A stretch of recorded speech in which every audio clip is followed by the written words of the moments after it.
घातलं। सरपंच संतोष देशमुख यांच्या हत्येमुळे बीडमधील मस्साजोग गाव चर्चेत आलं। मस्साजोगमधील गावकरी उद्यापासून अन्नत्याग आंदोलन सुरू करतायत आणि त्यांच्यावर ही वेळ का आली, काय आहेत त्यांच्या मागण्या, पाहूयात हा स्पेशल रिपोर्ट।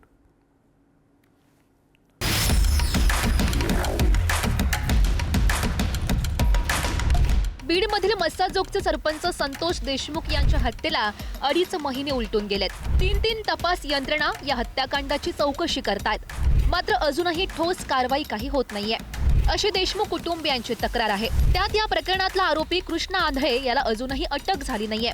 त्याचमुळे संतापलेलं देशमुख कुटुंब आणि मस्साजोग गावकऱ्यांनी मंगळवारपासून अन्नत्याग आंदोलन सुरू करण्याचा इशारा दिलाय।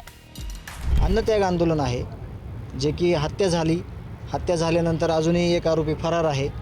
बऱ्याचशा गोष्टी अधोरेखित आहेत, त्या झालेल्या नाही आहेत। त्याच्यामुळं आता या आंदोलनासंदर्भात जे काय आम्हाला माहिती समजून सांगितली, कायदा व सुव्यवस्था त्याचे प्रश्न आम्हाला सांगितले, काय काय येऊ शकतात उद्या आम्ही आंदोलन केल्यावर, त्यावर जे माझे गावकरी आहेत, जे शिष्टमंडळ आहे ते खऱ्या अर्थानं निर्णय घेतील आणि त्या निर्णयात मी पूर्णपणे सहमत असेल।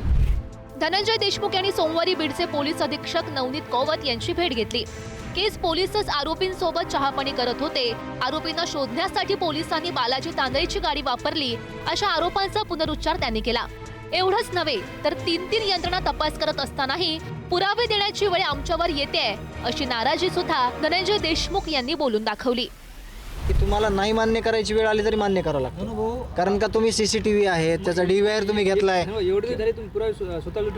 आम्ही पुरावे आमच्याकडे ठेवत नाही, मी माझ्याकडे पुरावे ठेवत नव्हतो। हे काम होतं स्थानिक गुन्हे शाखेचं DYSP साहेबाचं, ॲडिशनल DYSP मॅडमचं, पण ह्यांनी कुठलीही माहिती न दिल्यामुळं हे मला द्यायची आणि मी भांडलोच नसतो ना, मी माझी एनर्जी कशासाठी वेस्ट करू।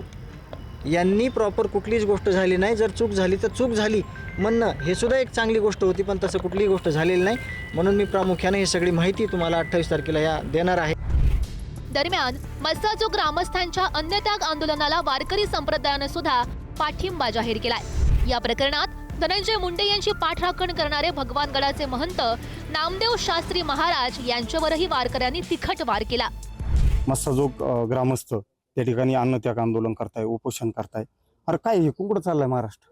महंत म्हणून घेणारे जर एखाद्या नेत्याच्या पाठीशी असले, एखाद्या अप्रत्यक्षपणे आरोपींचं जर समर्थन करत असले, तर आम्ही जाहीर या देशमुख परिवाराला उघडं पडून देणार नाही। त्याच्या पाठीशी संपूर्ण महाराष्ट्र त्या ठिकाणी ताकदीने उभा राहणार आहे आणि त्यात वारकरी संप्रदाय असेल, टाळकरी, आमचे माळकरी, वारकरी हे संपूर्ण या परिवाराच्या पाठीशी आहेत। एकीकडे मस्साजोगमध्ये गावकरी अन्नत्याग आंदोलन करतायत, दुसरीकडे महादेव मुंडे खून प्रकरणात न्याय मिळवण्यासाठी त्यांची पत्नी ज्ञानेश्वरी मुंडे 16 महिन्यांपासून लढा देते।